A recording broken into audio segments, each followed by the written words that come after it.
आप ये बताइए, जिस पार्टी की आप इतनी तारीफ किए जा रहे हैं, तारीफों के पुल बांधे जा रहे हैं, उनकी फाइनेंस मिनिस्टर की एक स्टेटमेंट आपने सुनी होगी कि प्याज 200 रुपये किलो है तो मुझे उससे फ़र्क नहीं पड़ता क्योंकि मैं प्याज खाती। ठीक है, बाद में मिलेंगे, चलते हैं। बंद कर कैमरा, बंद कर कैमरा।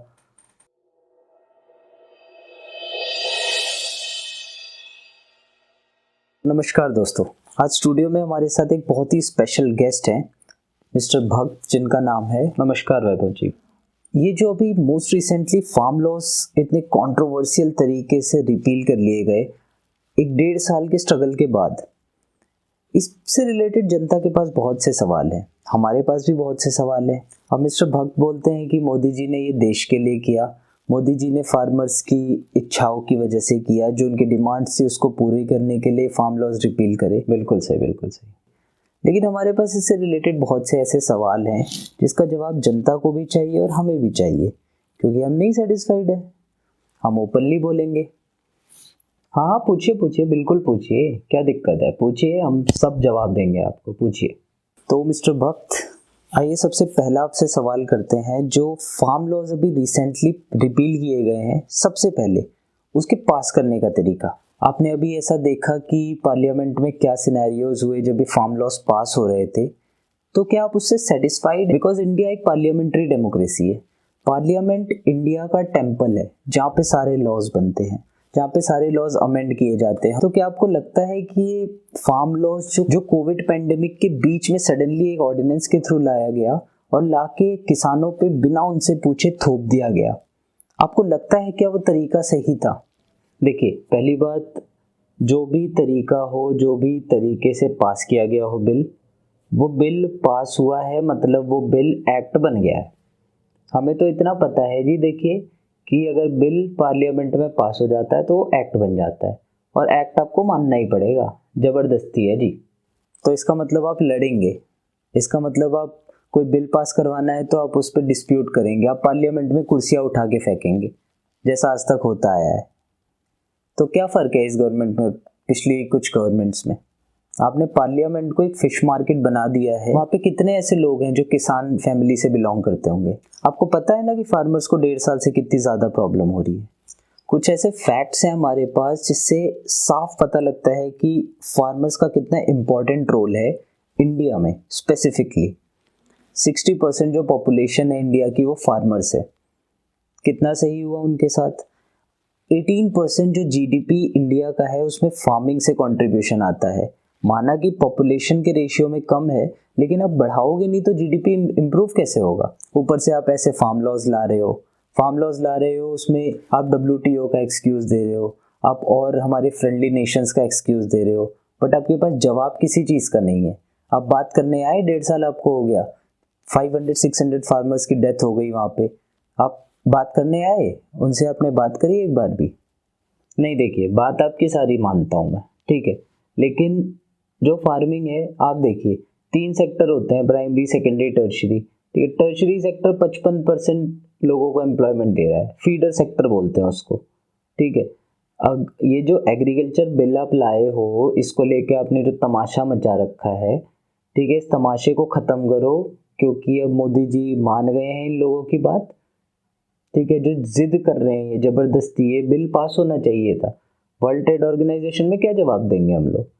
ठीक है, लेकिन फिर भी क्योंकि देश की जीत है, देश सबसे ऊपर है मोदी जी के लिए, हमारी गवर्नमेंट के लिए, तो मैं तो यही बोलूँगा आपको कि आप इन तमाशों को बंद करो, और ये जो रिकॉर्डिंग कर रहे हो इसको भी आप बंद करो, और चलते हैं, अपना रैली निकलने वाली है, वहाँ चलते हैं दोनों भाई साथ मिलकर। चलो ठीक है, पहला सवाल आपसे ख़त्म करते हैं, क्योंकि आप जस्टिफाई नहीं कर पाएंगे इसको, बिकॉज पार्लियामेंट जो एक बहुत ही इंपॉर्टेंट ऑर्गेनाइजेशन है इंडियन डेमोक्रेसी में, उस पार्लियामेंट में फाइट नहीं कर सकते, वो भी ऐसे लॉज को लेके। ठीक है, तो दूसरा सवाल हमारा आपसे ये है कि आपने देखा केरला, बिहार, उत्तर प्रदेश, पंजाब, हरियाणा, बहुत सारे स्टेट्स, मतलब पूरा इंडिया ही एक साथ इन फार्म लॉज को अपोज करने के लिए बैठा है। जो बॉर्डर्स पे हमारे फार्मर्स बैठ रहे हैं, तो क्या आपको लगता है कि एक ऐसी क्रांति है जो 1857 की तरह एक फायर बन के आ रही है, जिसकी वजह से फार्म लॉज रिपील किए गए? आप इस पर प्लीज़ अपने व्यूज़ दीजिए। देखिए 1.5 साल से बैठे हैं या 2 साल से बैठे हैं, ठीक है, सबसे बड़ी बात, ये जितने भी फार्मर्स, जितने भी किसान बैठे हैं, ये किसान है ही नहीं, ठीक है। क्योंकि अगर ये किसान होते, अपना काम धंधा छोड़ के 1.5 साल से बैठ के ये पिज़्ज़ा नहीं खा रहे होते, ये प्रोटीन शेक के लंगर नहीं लगा रहे होते, तो किसान हुआ आप यार। किसान क्या होता है? किसान 2 रोटी खाता है, सो जाता है। लेकिन आप तो मज़े कर रहे हो लंगर में, मज़े कर रहे हो आप प्रोटेस्ट के नाम पे, तो आप किस बात के किसान हो? ये तो मंडियों के जो बिचौलिए हैं, जो मिडल मैन हैं, उनकी प्रोटेस्ट है। 99.9 मतलब 100 ही बोलूँगा मैं तो, ये सारे के सारे बिचौलिए बैठे हैं प्रोटेस्ट करने, क्योंकि काम धंधा बंद हो जाएगा इनका। गलत कह रहा हूँ जी? सो आपका मतलब है कि बिचौलियों को छोड़ के कोई भी इस फार्मर प्रोटेस्ट में इंक्लूडेड नहीं है, कोई भी इनमें से फार्मर्स नहीं है। एक बात बताइए मुझे, आप जिस कंपनी में काम करते हैं, मैं आपको बोलूँ कि आप एक काम करिए, आपकी हम सैलरी हाफ कर रहे हैं और आप ना घर चले जाइए, आराम से सोइए जाके। जब पूरी कंपनी की सैलरी हाफ हुई है तो आपकी, स्वीपर्स की, मैनेजर्स की, सीनियर मैनेजर्स की, सबकी हुई होगी। तो मैं आपको बोलूँ कि उसमें आप नहीं थे और सिर्फ सीनियर मैनेजर्स थे, सिर्फ सीनियर मैनेजर्स बैठे हुए थे जो कि प्रोटेस्ट कर रहे थे। आपको कैसा लगेगा? ज़रा सोच के बोलिए जो भी बोल रहे हैं आप। आपसे अगला सवाल पूछते हैं। गवर्नमेंट ने बोल दिया कि किसान जो है वो बाहर जाके अपने कॉन्ट्रैक्ट फार्मिंग कर लें, जो भी रिलेटेड मंडीज़ है, एपीएमसी में आप बेचना चाहते हैं बेचे, नहीं बेचना चाहते अब बाहर जाके कॉन्ट्रैक्ट फार्मिंग करें। आप फैक्ट्री ओनर से, मिल ओनर से बात करिए। आपको क्या ऐसा लगता है कि इसमें कार्टलाइजेशन नहीं होगा? देखिए, कार्टलाइजेशन हो चाहे कुछ भी हो, ठीक है, कार्टल्स बना लो आप, क्या हो जाएगा कार्टल बनाने से? मोदी जी ने बोला है ना कि कार्टल आप बनाओगे तो हम एपीएमसी में आपको पैसा दिलाएंगे, जो मंडी है उसमें आप एमएसपी मिलेगी। लिखित में क्यों देंगे मोदी जी भाई? लिखित में क्यों देंगे? कहीं रूल थोड़ी ऐसा लिखा है कि लिखित में देना है जी कैमरामैन? रूल थोड़ी बना है। दे रहे हैं फिर भी बोल रहे हैं, मान जाओ उनकी बात। आपने बिहार के बारे में सुना होगा, 2006 में सेम यही इशू बिहार में हुआ था। बिहार में रिजल्टेंट क्या मिला? एपीएमसी मंडीज बंद कर दी गई।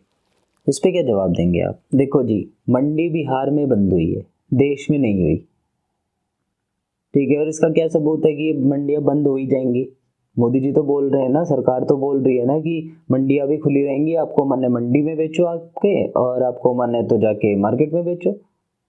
अब आपके पास ट्रांसपोर्ट नहीं है, आपके पास साधन नहीं है, तो हम क्या करें भाई? इसमें ये हमारा काम नहीं है। हमारा काम है, हम हमने आपको ऑप्शंस दे दिए, ठीक है। आज तक किसानों को मिले इतने ऑप्शन कहीं? आप ही बताओ, मिले कहीं? अब मिल रहे हैं ना। तो हमारा जो काम है हमने कर दिया, मोदी जी का काम है, जो बीजेपी का काम है वो कर चुकी है अपना। बाकी आगे आपको देखना है। और बाकी ये रिपील हो गया है तो ठीक है। ठीक है, आपसे काफ़ी सवाल हमने पूछ लिए, एक लास्ट सवाल पूछते हैं जो इतना मुश्किल नहीं है, शायद एक नॉर्मल, एक कॉमन मैन जो एक भक्त नहीं है फिर भी एक कॉमन मैन है, वो शायद इस सवाल का आंसर दे पाए बेटर। ये बताइए, आपने असेंशियल कमोडिटीज़ एक्ट 1955 के बारे में सुना है? चलिए मैं आपको बताता हूँ असेंशियल कमोडिटीज़ एक्ट क्या है। ये एक्ट बेसिकली लाया गया था कि लोग स्टॉक पाइलिंग ना कर पाएँ। मैं एक ट्रेडर हूँ, मेरा काम है, मैं प्याज बेचता हूँ, लेट्स से मैं प्याज बेचता हूँ, ठीक है। और हाँ, प्याज से याद आया, आप ये बताइए, जिस पार्टी की आप इतनी तारीफ किए जा रहे हैं, तारीफों के पुल बांधे जा रहे हैं, उनकी फाइनेंस मिनिस्टर को जानते हैं आप? क्या नाम है उनका? अच्छा, उनकी एक स्टेटमेंट आपने सुनी होगी कि प्याज 200 रुपये किलो है तो मुझे उससे फ़र्क नहीं पड़ता क्योंकि मैं प्याज खाती ही नहीं। इस पे क्या बोलेंगे आप? अच्छा, ये बात तो वैसे हमने सुनी नहीं थी। बाकी हाँ, हम जवाब देंगे इसका आपको, ऐसी बात नहीं है, जवाब हम आपको देंगे। पानी पी ले जरा।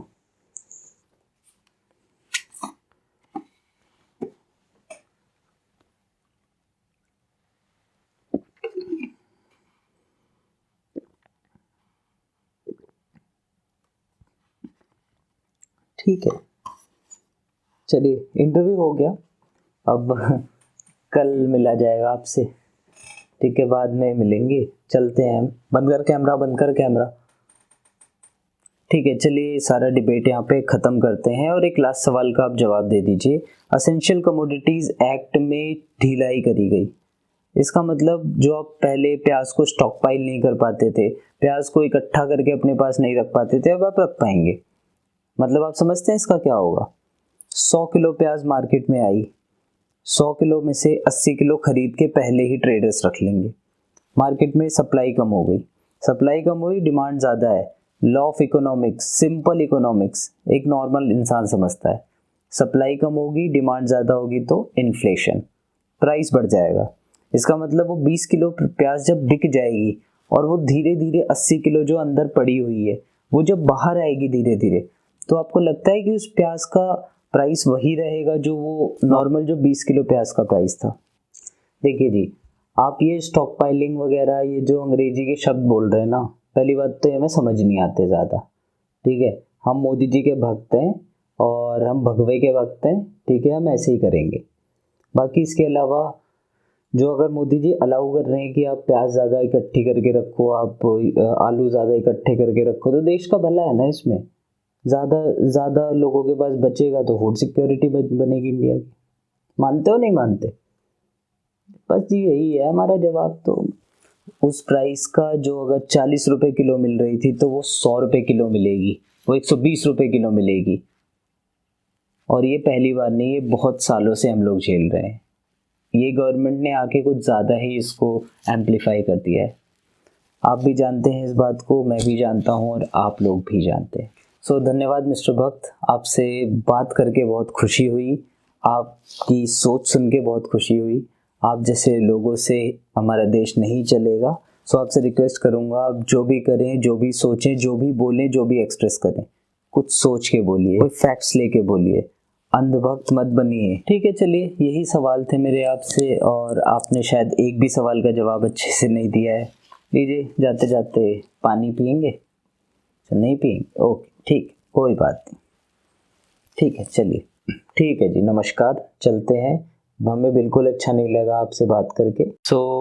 लास्ट में यही बोलना चाहेंगे कि ये जो भी पिक्चराइजेशन अभी हमने किया है ये बस एक नॉलेज के लिए है, बिकॉज हमें किसी भी पार्टी, किसी भी लीडर या हमारे honourable prime minister mister Narendra Modi के अगेंस्ट में कोई इशू नहीं है। बस ये अपने कुछ व्यूज़ थे जो मैंने अपने पर्सपेक्टिव से अपने तरीके से रखे हैं। अब वो आप पे डिपेंड करता है, आप इन लॉज को सपोर्ट करना चाहते हैं, अपोज करना चाहते हैं, या फिर एक न्यूट्रल तरीके से दोनों इसके पहलू देखना चाहते हैं। अगर आपको वीडियो पसंद आई हो तो वीडियो को लाइक करिए, शेयर करिए और चैनल को सब्सक्राइब करिए। नीचे वीडियो में एक जेन्युइन कमेंट भी अपना दीजिए ताकि और इम्प्रूवमेंट टाइम के साथ हम लोग कर पाएँ। और मैं अपनी और अपनी पूरी टीम की तरफ से हमारे देश के किसान भाइयों को कॉन्ग्रेचुलेशंस बोलना चाहूँगा कि ये आपने 1.5 साल तक संघर्ष किया है और इसका रिजल्ट फाइनली हमें मिला।